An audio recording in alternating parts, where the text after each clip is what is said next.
You're a 7-year-old boy playing in your Christian village in the Balkans when Ottoman officials arrive at your door. They're not here for taxes or tribute, they're here for you, and you'll never see your family again.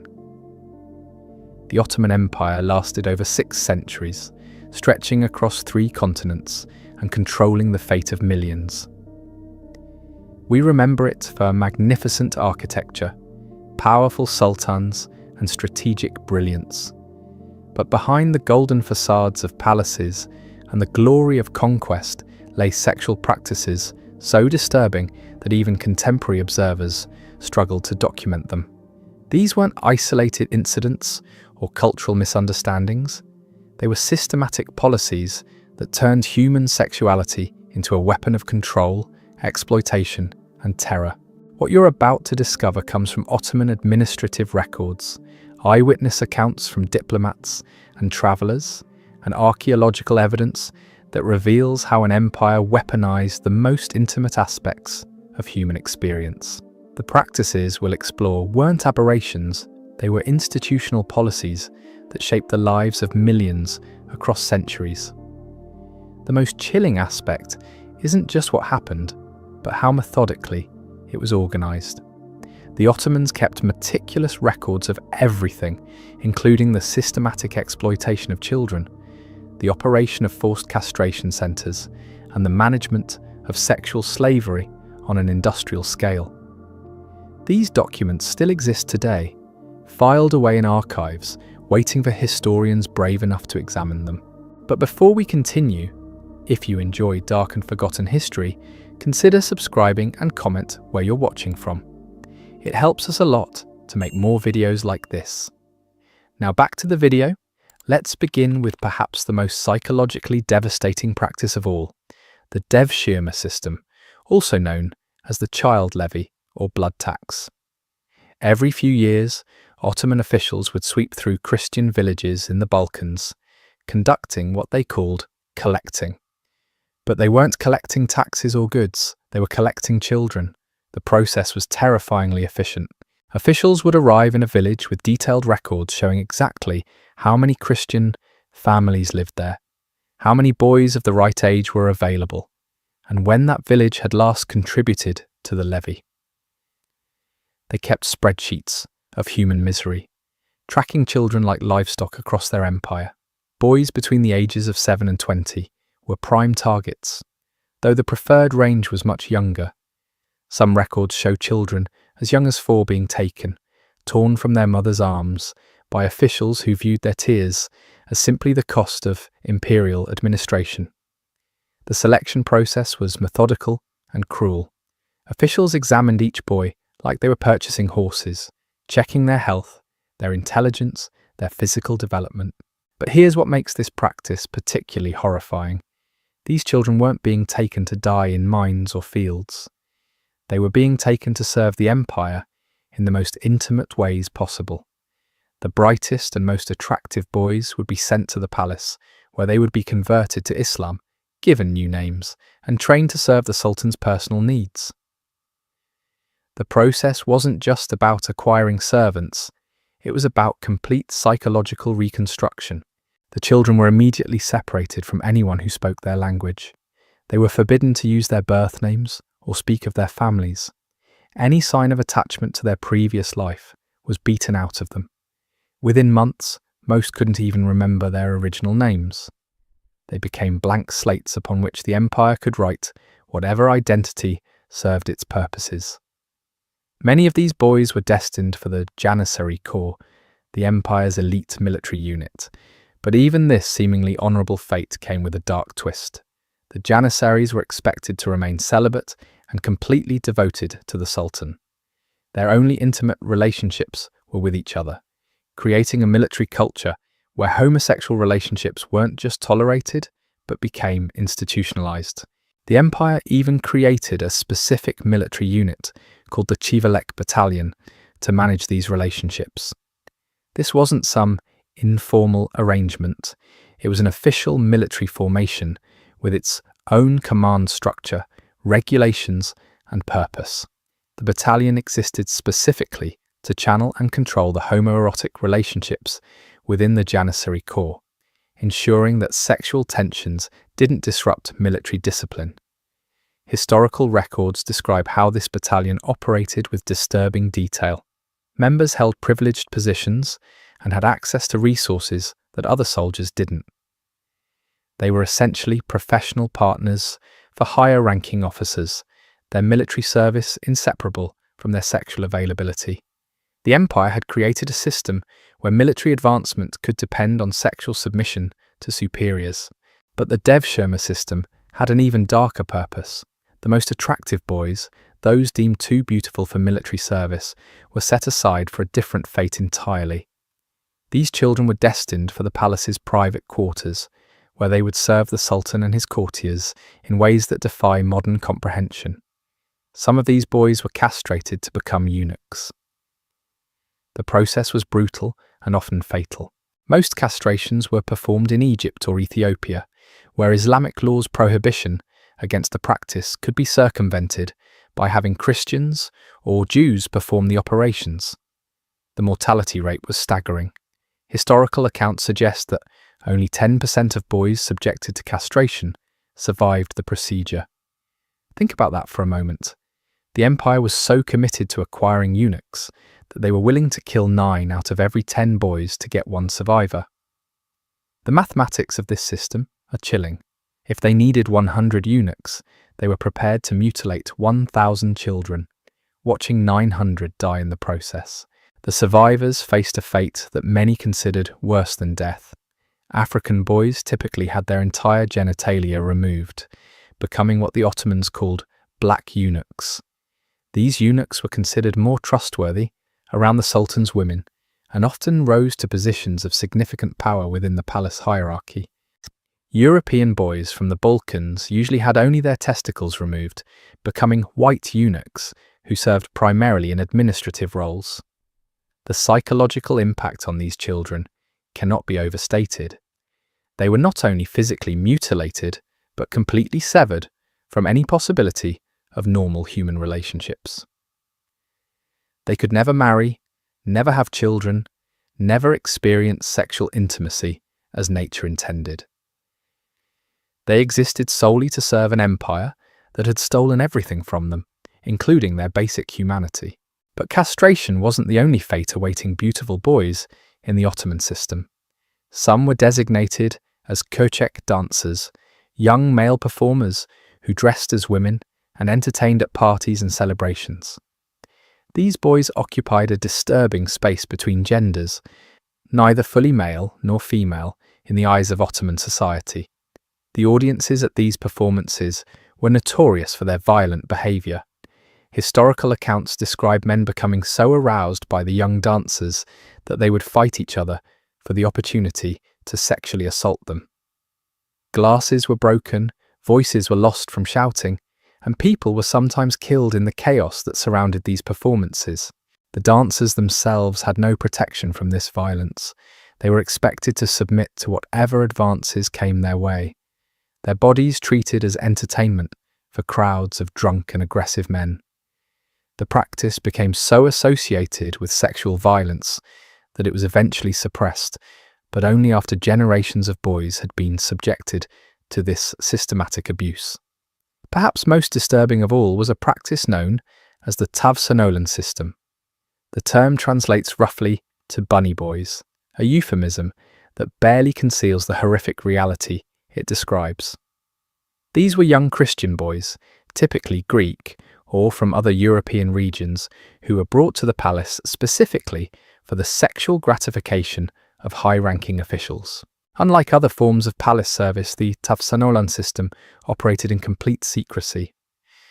These boys had no official status, no protection under law, no hope of advancement or eventual freedom. They existed solely as sexual objects for the entertainment of their masters, hidden away from public view and historical record. The system was deliberately kept small and secretive, but its existence reveals something crucial about Ottoman sexual practices. This wasn't about cultural differences or different moral standards. This was about the systematic sexual exploitation of children, organised and maintained by the highest levels of government. The boys taken into this system faced a reality that defied every natural bond known to humanity. Parents would receive no word of their children's fate, no letters, no visits, nothing but the endless silence of loss. Some families would wait decades for sons who would never return, holding on to hope that somewhere in the vast Ottoman territories, their children still remembered home. The empire's records show the calculated cruelty of this separation. Officials deliberately moved children as far as possible from their birth regions, ensuring that even if a boy managed to escape, he would have no way of finding his way back to his village. The linguistic barriers were insurmountable.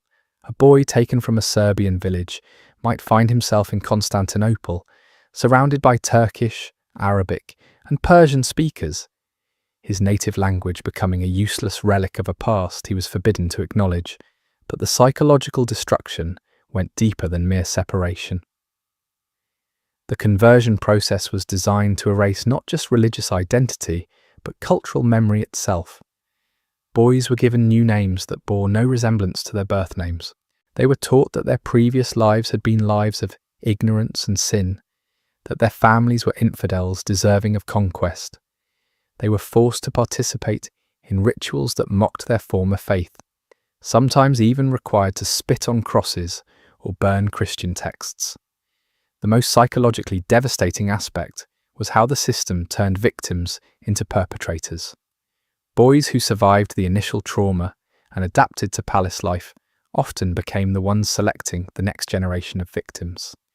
They would return to the Balkans as adults, pointing out the most attractive children in villages like the ones they had once called home. The empire had perfected a cycle of trauma that ensured its own continuation. Moving beyond the child levy system reveals another layer of Ottoman sexual exploitation that operated on an even larger scale. The empire's approach to female sexuality created a marketplace of human flesh that dwarfed anything seen in the contemporary world. This wasn't simply about concubinage or marriage customs. This was about the systematic commodification of women's bodies on an industrial scale. The slave markets of Constantinople operated with the efficiency of modern corporations. Women were categorized, priced, and sold according to a complex hierarchy that reduced human beings to mere merchandise. African women commanded different prices than European women. Virgins were worth more than non-virgins. Young girls brought higher prices than mature women. The empire had created detailed pricing structures for human sexuality. The documentation that survives reveals the cold arithmetic of this trade.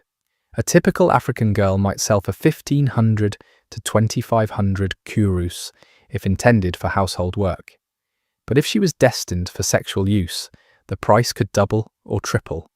European women, particularly those from Greece or the Balkans, commanded even higher prices, with some selling for amounts equivalent to small fortunes.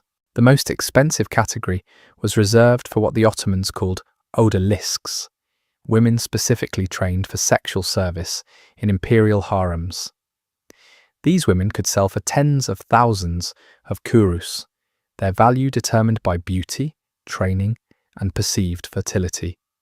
The empire maintained training facilities where captured women were taught the arts of seduction, massage, and sexual performance, transforming traumatized captives into polished commodities. But the numbers only tell part of the story. Behind each transaction was a human being torn from her family, stripped of her identity, and reduced to a sexual object for the pleasure of her purchaser. The empire's legal system provided these women with no protection whatsoever. A man could use his female slaves sexually without any legal consequences. If a slave woman became pregnant, her children belonged entirely to her master, who could sell them, kill them, or use them as he saw fit. The scale of this trade was staggering. Constantinople alone housed hundreds of thousands of enslaved women at any given time. The empire's expansion into Africa, the Caucasus, and Eastern Europe was driven partly by the insatiable demand for fresh supplies of women. Military campaigns were planned not just for territorial gain, but for human acquisition, with commanders calculating how many women they could expect to capture from each conquest. The treatment of these women within the harems reveals another dimension of Ottoman sexual cruelty. The popular image of harems as luxurious spaces filled with pampered concubines bears no resemblance to historical reality. Most harem women lived in conditions of constant fear, competing desperately for the attention that might elevate them from mere slaves to favoured concubines. The competition was deliberately fostered by the system's design. Women were pitted against each other in elaborate displays designed to entertain their masters. They were forced to perform increasingly degrading acts to distinguish themselves from their rivals. Those who failed to please faced punishments that ranged from beating to starvation to outright execution. The psychological warfare within these spaces was as systematic as any military campaign. Women were encouraged to inform on each other, to sabotage rivals, to form temporary alliances that could be broken at any moment. The empire had created environments where the natural bonds between women were corrupted into weapons of mutual destruction. Perhaps most disturbing was the fate of children born within this system. The empire's records show that infanticide was commonplace, particularly for children born to African mothers. The mixed-race children of these unions were often killed immediately after birth, their existence seen as inconvenient complications in the machinery of sexual exploitation. Contemporary observers noted the absence of mixed-race children in Constantinople, despite the obvious presence of thousands of African women living in sexual relationships with Turkish men. The conclusion was inescapable. These children were being systematically eliminated to maintain the racial hierarchies that the empire considered essential to its social order. Women who survived long enough to age out of sexual desirability faced fates that were often worse than death. They might be sold to brothels, abandoned on the streets, or simply killed to make room for younger replacements. The empire had no pension system for used-up concubines, no retirement plan for women who had spent their youth serving imperial pleasure. The legal framework supporting this system reveals how deeply embedded sexual exploitation was in Ottoman governance. Laws explicitly stated that raping a free woman carried the death penalty, while raping a slave woman resulted in a fine equivalent to damaging someone's property. The empire had created a two-tiered system of human worth that made systematic sexual violence not just legal, but economically rational. The systematic nature of these practices becomes even more horrifying when we examine how the empire institutionalized sexual violence as entertainment. Public executions weren't just about punishment. They were about creating spectacles where sexual humiliation served as the main attraction. Criminals convicted of sexual offences faced punishments designed to mirror their crimes in the most degrading ways possible. But the empire went further, turning these executions into festivals where crowds would gather to witness elaborate displays of sexual torture. The audience didn't just watch passively, they participated, shouting suggestions, placing bets on how long victims would survive, treating human suffering as sport. The empire's approach to justice revealed a society that had completely normalized sexual violence. Rape wasn't just a crime to be punished, it was a tool of statecraft, a method of demonstrating power, a form of entertainment for the masses. The legal codes didn't just permit this violence, they regulated it, creating detailed procedures for how sexual torture should be conducted to maximize both suffering and spectacle. Archaeological evidence from execution sites supports these horrific accounts. Excavations have uncovered remains showing systematic mutilation that goes far beyond simple killing. Bodies were violated in ways that suggest prolonged torture designed specifically to destroy victims' sexual identity before ending their lives. The empire had perfected the art of using sexuality as a weapon of ultimate degradation. But perhaps the most chilling aspect of Ottoman sexual practices was how they created a culture where this exploitation seemed normal. Children grew up in a society where human trafficking was visible on every street corner. Young people learned that bodies could be bought and sold like any other commodity. Entire generations were raised to see sexual violence not as aberrant behavior, but as the natural order of things. The empire's educational system reinforced these attitudes through religious instruction that portrayed sexual slavery as divinely sanctioned. Children were taught that enslaving infidels was a religious duty, that using their bodies was a reward for the faithful, that resistance to these practices was resistance to God himself. The systematic indoctrination ensured that each generation would perpetuate the same cycles of abuse that had traumatized their parents. The psychological impact extended far beyond the immediate victims. Families lived in constant terror that their children might be taken. Parents would mutilate their own sons and daughters, scarring faces or breaking limbs to make them less desirable to Ottoman collectors. The empire had created a society where loving parents felt compelled to harm their children to protect them from worse fates. The economic incentives underlying these practices reveal how deeply sexual exploitation was embedded in the empire's foundation. The slave trade wasn't a side business. It was a pillar of imperial finance, generating revenues that funded military expansion, palace construction, and administrative operations. The empire's budget depended on the systematic destruction of human dignity across 3 continents. Trade routes were established specifically to facilitate human trafficking. Diplomatic agreements included clauses governing the exchange of slaves. Military strategies incorporated calculations about how many people could be captured and sold. The empire had created an entire infrastructure dedicated to the commodification of human sexuality.